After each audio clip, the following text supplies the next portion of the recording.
अस्सलाम वालेकुम दोस्तों, आप देख रहे हैं रियलिटी शो। आप सब जानते हैं हाल ही में तुर्की पर एक बहुत बड़ा ज़लज़ला आया है, जिसकी वजह से बहुत जानी और माली नुकसान भी हुआ। कुछ रिपोर्ट्स के मुताबिक ये ज़लज़ला एक टेक्नोलॉजी जिसका नाम हार्प है, इसकी वजह से आया। दोस्तों, ये टेक्नोलॉजी अमेरिका ने अपने मुल्क की एयर फोर्स, नेवी और यूनिवर्सिटी ऑफ अलास्का के साथ मिलकर बनाया। ये टेक्नोलॉजी शुरू में डिफेंस सिस्टम को मजबूत करने के लिए बनाई गई थी, लेकिन वक्त के साथ साथ इसमें कुछ एडवांसमेंट आती गई और अब ये मौसमों में तब्दीली, ज़लज़लों जैसी चीज़ों को कभी कहीं भी कैसे भी किसी तरीके से भी बना सकता है। यानी ज़लज़लों को खुद बनाकर किसी भी मुल्क को तबाह कर सकता है। रिपोर्ट्स के मुताबिक इस टेक्नोलॉजी की मदद से तुर्की पर ज़लज़ला लाया गया।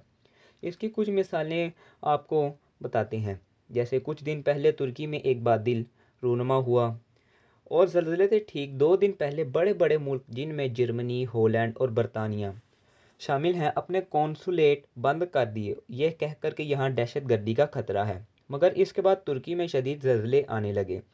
हैरानगी की बात है, तुर्की, जॉर्डन, शाम जिन ममालिक में ज़लज़ले आए हैं इनकी सरहदें इसराइल के साथ हैं। तो इसराइल पर ज़लज़ला क्यों नहीं आया? इस ज़लज़ले के बाद तुर्की की आवाम बहुत गमो गुस्सा में है। इनका एक मुतालबा है कि इस सब मामले की तहकीक की जाए। दोस्तों, अभी मुसलमान कौम इतनी एडवांस तो नहीं हुई कि वो इस वाक़ये के बारे में पता लगा लें कि ये किस वजह से हुआ, लेकिन एक मुल्क है जो पता लगा सकता है, वो है चाइना। दोस्तों, एक मशहूर कार्टून सिम्पसन बितरक इस तुर्की पर होने वाले ज़लज़ले की पेशेनगोई कर दी थी। इस ज़लज़ले के बाद अंदरूनी रिपोर्ट्स के मुताबिक अगला नंबर पाकिस्तान का है। कहा जा रहा है आने वाले 15 दिन पाकिस्तान के लिए बहुत ख़तरनाक है।